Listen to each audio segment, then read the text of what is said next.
Your cat sleeps on your bed. It waits for food. It purrs when you touch it. But biologically, it is still almost identical to a wild predator. In this video, we explore why house cats are one of the least domesticated animals humans live with, and what that really means. In ancient Egypt, there was a time when a cat was not just an animal. It was protection. It was luck. It was law. A cat could walk through a marketplace, and people would move aside. A cat could die, and a family would shave their eyebrows in mourning. And if someone killed a cat, even by accident, the punishment could be death. Because in Egypt, cats weren't simply loved, they were worshipped. But here's the part nobody likes to talk about. When something becomes holy, it also becomes valuable. And when something becomes valuable, humans find a way to turn it into an industry. So stay with me, because what they did to honor cats is darker than you think. Imagine the Nile at night. The water moves like black glass. The air smells of mud, lotus, smoke, and grain. Somewhere behind the palm trees, you hear singing. A festival is happening. Not for a king, not for war, not for harvest, but for a goddess with the face of a cat. Her name was Bastet, and in the city of Bubastis, hundreds of thousands of people gathered to celebrate her. Music, wine, laughter. But beneath that joy, beneath the incense and the dancing, there was something else. A quiet machine, a system, a shadow economy built on fur, bone, linen, and belief. Because Egypt didn't just worship cats, Egypt consumed them. And the strange part is, the cats allowed it. Not because they understood religion, but because cats have always understood something older than religion: power. To understand why Egypt worshipped cats, you have to understand Egypt itself. Egypt was not a country built on stone. It was built on grain, wheat, barley, storage. The entire civilization depended on one thing: surplus.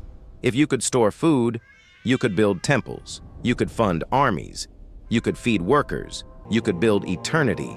But grain attracts one enemy every time: rodents, rats, mice, small bodies that multiply faster than fear. So Egypt needed a guardian, not a soldier, not a priest, a predator, a creature that could kill quietly, in the dark, without being asked.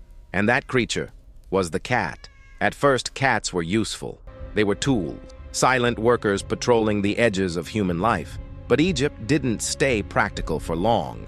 Egypt turned everything into symbolism, and cats were perfect symbols. Because cats were contradictions. They were gentle and violent, beautiful and terrifying, domestic and wild. A living paradox, the kind of paradox humans love to worship. Bastet did not begin as a cat. She began as a lioness, a protector, a warrior, a goddess with teeth. But over time, as cats became part of the home, Bastet softened. She became something else, still protective, but closer. A guardian of families, of childbirth, of joy, a divine presence that could sit in your house and watch you breathe. And that transformation mirrored what happened to the cats themselves.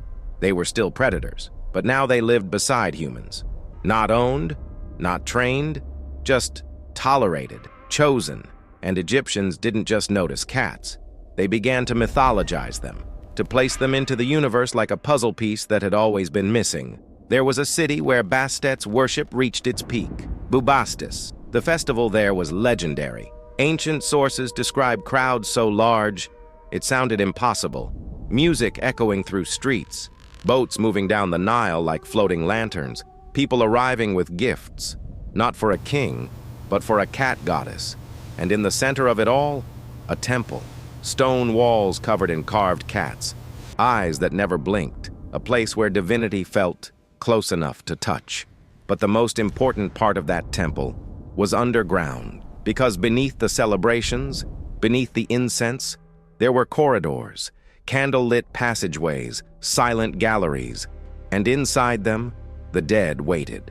Wrapped in linen, stacked like prayers, millions of them, cat mummies. When archaeologists found the cat cemeteries, they didn't find dozens, they didn't find hundreds, they found mountains, millions of cats, each one wrapped carefully, each one preserved, each one offered. And at first, it seems beautiful, a civilization honoring its sacred animals. But then, the examinations began, and the truth was colder. Many of those cats were killed young, not because they were hated, but because they were valuable. Temples bred cats, raised them, then ended their lives, to sell their bodies as offerings. It wasn't cruelty in their minds, it was devotion, because to them, a cat wasn't just a cat. It was Bastet's shadow in physical form, and if you could purchase a cat mummy, you could purchase favor, protection, luck, a blessing. So the temples became factories, and worship became supply and demand. The more pilgrims arrived, the more cats were needed. And the more cats were needed, the more the system grew. A sacred economy, built on death. And the strangest part is that it worked. People believed. The machine kept moving. For centuries, Egypt protected cats with laws that sound unreal. Ancient accounts describe mobs killing foreigners for harming a cat, even when officials tried to stop it, because a cat wasn't property, a cat was holy. And when holiness becomes law, emotion becomes weapon. Imagine being a Roman soldier in Egypt, accidentally harming a cat, and realizing you have just triggered something ancient, something uncontrollable, not a legal system, a religion, a crowd, a storm. Because in Egypt, cats were not beneath humans. They were above them. When a household cat died, families mourned. They shaved their eyebrows. They wept. They carried the body with ceremony. Because for them, a cat wasn't a tool. It was part of the home. And in a world full of death, floods, disease, war, a cat was stability, a warm, living presence that kept the darkness out. A creature that hunted the unseen and slept beside you afterward, like it had done nothing at all. But Egypt made a mistake. They tried to control cats. They tried to keep them inside their borders. They banned exports. They punished smugglers. They sent agents to retrieve stolen cats from foreign ports, like cats were national treasure, like living artifacts. But cats don't respect borders. And humans don't respect bans when money is involved. Merchants wanted cats because cats protected grain, and grain was survival. So cats escaped, hidden in cargo, carried in baskets, or simply walking onto ships the way cats always do, as if they belonged there. And once cats left Egypt, the world changed, because the secret was out. Now here's what makes this story even more unsettling. Modern researchers have examined cat mummies using CT scan, DNA analysis, bone studies, and what they found was consistent. Large-scale breeding, mass mummification, a system designed to meet demand.